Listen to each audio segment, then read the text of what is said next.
There's something I like about franchises. Now, you can call me a shameless shill, but I really enjoy creatives diving in and playing with the toy box. Star Wars, Marvel, Digimon, seeing someone's view of an established world and rules is kind of neat, I think. This does have its drawbacks, I realize. A glut of content, inconsistencies, and perhaps a lack of specific direction. However, there is a neat way to have your cake and eat it too. Certain franchises have an anthological brand. Simply put, each major entry are not connected. It creates a wider anthology of sorts rather than one big one. Final Fantasy is an example of this, Dragon Quest, Shin Megami Tensei, Digimon, again. It allows for better spread of types of stories while keeping a consistent framework for the people creating it. But you can still work within an individual part of these anthologies. There are several games that expand on Final Fantasy VII, for example. And this is where I kind of think Kamen Rider sits. Kamen Rider, for those who are unaware, is a yearly superhero tokusatsu show that airs in Japan. Each entry has different characters, rules, setup, lore, you name it. However, they are all still connected by the name Kamen Rider.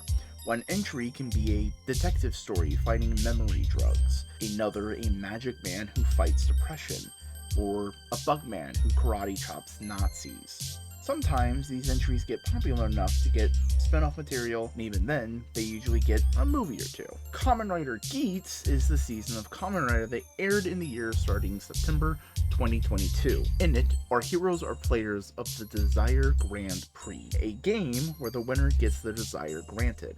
However, not everything is as it seems. I have been reviewing every single episode as they come out as a series called Gateway to Geats, a link to the corner to see that.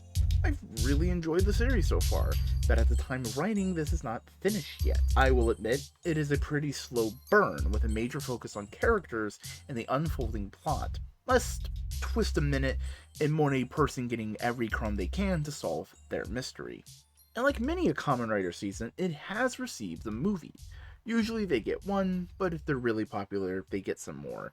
Looking at you, Dino.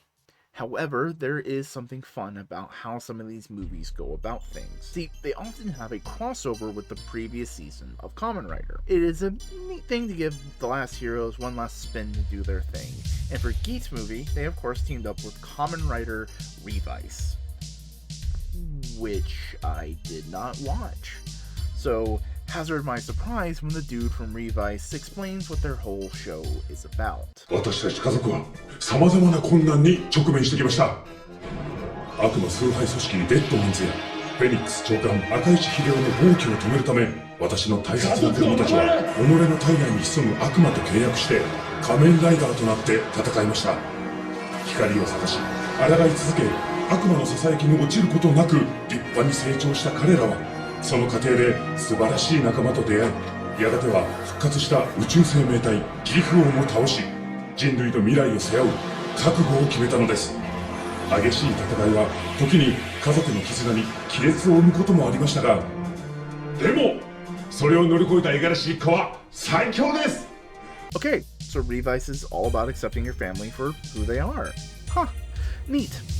But, you know, I'm still not totally sure about what all this stuff in the movie means. If only there was someone who could go through it with the context of knowing Revice in full.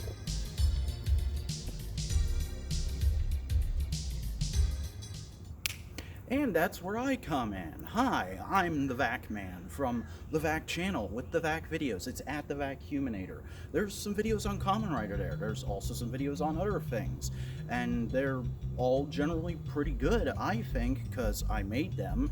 And I assume they're a part of why Boingo asked me to do this segment, along with the fact that I've actually seen all of Revice. I watched it week for week with my podcast co-host Buster Corp, who is a mutual friend of ours, for our weekly tokusatsu podcast, This Week in Toku or Twit, which Boingo has recommended several times. It's a hearty good time where we talk about all the latest news and new releases and any old stuff or toys we've checked out within the last week. And we've been pretty consistent for a little over 2 years now, I think, which is kind of crazy, especially because we're now coming up on having covered our entire second Kamen Rider. We started in the middle of Saber, and we didn't do it because we didn't want to start in the middle of it. We started with Power Rangers Dino Fury and I believe Zenkaiger, but we watched Revice from start to finish. We even watched all the after content that's come out so far, and we've been watching everything for Geats so far, and Geats is almost over now, but hey, the crossover movie is finally out. It's finally subbed, so we're here to talk about it today, or at least I'm here to talk about the Revice segment. And I'll let you know before we get into this, I think Revice was a bit of a mixed bag of a show. There's some stuff I really like, there's some stuff that's very tedious about it, and overall, not the best anniversary season. But then again, I don't tend to expect good anniversary seasons from Kamen Rider, because, like, there's an interesting track record. But this movie does seem to mainly focus on the things I like about Revice, except for like a couple little nitpicks here and there. So let's go ahead and get into it. I don't know why I started bouncing like this. So the movie kicks off with a couple of wholly unnecessary cold opens before we catch up with the Igarashis at the same luxury hot springs that they went to early in the show for their parents' anniversary, and they're there for their parents' anniversary again, so I guess this is just a family tradition now. Shout out to whoever was responsible for censoring out the guy's junk in the edit, because it's the one and only time the movie ever acknowledges the fact that Genta is a Kamen Rider. And as Iki is reflecting on everything that's happened to him and his family via narration, we also get introduced to the fact that there is now a fourth Igarashi sibling. Yeah, that's right, Genta and Yukimi had another kid, a third boy named Koshiro, who is played by the ugliest baby I have ever seen in my life. Like, no offense, I'm sure the kid will grow into their looks and be an amazing person and actor one day, and I don't have anything against babies in general, but right now, it looks like its face is melting off. Also, is it just me, or does it feel really irresponsible that Genta and Yukimi had another kid after everything that their other kids went through because of Genta's genetics? Like, they even name drop Gift's curse at one point, and I'm like, bro, maybe you should have thought of that before you didn't put on a condom or something. I mean, I know Japan's birth rate has been in the toilet for like a couple decades now, but my bro, not a good choice. You know, whatever, the kid's basically just here to be used as a MacGuffin, because all they really do is chase after monsters that have him. And hey, speaking of which, the Igarashi siblings decide to go down to a beach to take some scenic vacation photos, and they immediately get attacked by a couple of monster mashes, some like space robot looking motherfuckers who jump out of a hole in the sky that we had set up with a scene at Bluebird earlier. And speaking of Bluebird, Hiromi shows up and gives them all their drivers back, even telling Iki that he can still transform, he'll just only be half as powerful. And we get our first big fight of the movie, which is okay, not really anything to write home about, it's just kind of there. It ultimately ends when the monster mashes get tired of fighting and just send a bunch of bad CGI bugs after Hiromi and Koshiro and blow Iki the fuck up. So after they leave with Koshiro, the siblings and Hiromi take Iki to the hospital where they meet up with the rest of the supporting cast, and they kind of go like, oh shit, what are we going to do? What's going to happen to Iki for a little bit? And ultimately, they decide to go hunt down the space robot monster mashes and confront them, which is a pretty good timed move because they're just standing around in a parking lot, kind of like this one, talking about what their big master plan is, which is to use Gift's power, which they will harvest from Koshiro, to conquer the galaxy. And also, like, Gift destroyed their planet at some point thousands of years ago. Just like vague, evil, space tyrant mega hex bullshit. You know the drill for these crossover movies. But then we get a really cool scene of all the auxiliary riders from Revice except for Genta for some reason and Hikaru, because fuck Hikaru, all transforming together and fighting the monster mashes of the movie, which is double awesome because just randomly offhand, Tamaki finally gets his own rider form. Let's fucking go.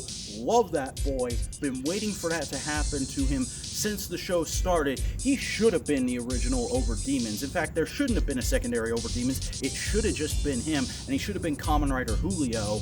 And I don't know. Tamaki is like a whole frustrating rant that I'll go into on my own channel someday, but like, suffice it to say, I was very happy to get this, especially because it has the awesomely badass name of Get Over Demons. I mean, yeah, it is just a recolor of Over Demons, but like, at this point, I will take what I can get for this tragically mishandled character. And I mean, ultimately, this does leave him in a pretty nice place, working at Bluebird with Hannah, George, and Hiromi, and now having his own rider form. I don't know what I'm so upset about. I'm happy. I'm happy to see my boy get some representation. If you couldn't guess, Tamaki is like my version of how Boingo is always for good stuff happening with Keiwa. Anyway, while all of that is happening, we see what is actually happening to Iki while he's unconscious in the hospital. He's wandering around the quarry from the end of Beyond Generations, and probably a lot of other shit too. But it's been all CGI'd up to look like a clip show hellscape, and he's offered two diverging paths, one that's all bright and blissful and heavenly, and one that's really rocky and red and probably leads to hell, or at least that's what the voice in his head is subtly implying. And he's like, okay, I guess I can't come back to life. I guess I'm gonna die. Well, I might as well choose heaven. And then he remembers, wait, my actor didn't watch Kabuto growing up. I don't need to walk the path of heaven. Fuck that. I'm going to hell. No, actually, it's a pretty decent metaphor for hell. Like, yeah, life is always filled with struggles, and there's always going to be really tough times, but it's the little moments of joy and happiness along the way that make life worth living. By choosing the harder path, you are choosing life, and inevitably, it will be worth it, which, always a good message to impart to your child audience, especially because it's intercut with a little baby getting, like, its demon forcibly removed from it, and then transformed into, like, a scrappy-doo-ass motherfucker that the monsters then, like, immediately absorb as a power-up so they can wreck the shit out of the auxiliaries, and then Iki can show up on an actual motorcycle, jumping over the bad guys with the actual 1971 sound effect for that. Where was that level of awesomeness in the actual show, Revice? He then reveals that, like, hey, by going through that traumatic experience and choosing life, he was somehow able to get Vice back into the world again, and summons him, and they transform right into their final form, and they save the day. The others just kind of stand and generically cheer them on while they beat the shit out of and then blow up the space robots, and that's kind of the end of them for the whole movie. Little bit anticlimactic. Would have liked something that involved the other writers. Would have liked Genta to have anything to do in this movie other than be an irresponsible sex haver, but, it could have been worse.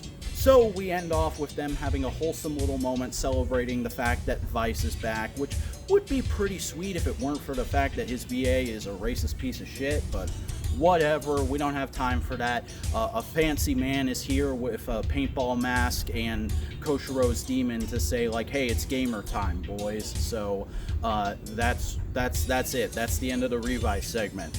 It was alright. I give it like 6 or 7 Vice stamps out of 10 if I have to give a rating. The rest of the movie kind of is better than it, in my opinion, but it's not a terrible start, and it's nice that the returning cast got a little bit of wrap up and follow up themselves before they did it, but it also wasn't done in the old style of having it be almost completely unconnected from the rest of the movie. This segment actually does end up flowing into the rest of the movie pretty nice, I feel. Yeah, that's it. That's basically all I have to say on that. So, like, comment, subscribe to my channel if you're interested. I got plenty of videos on Kamen Rider. I got more coming later in the year. Back to Boingo. Okay, well, I guess go subscribe to the vtuber then.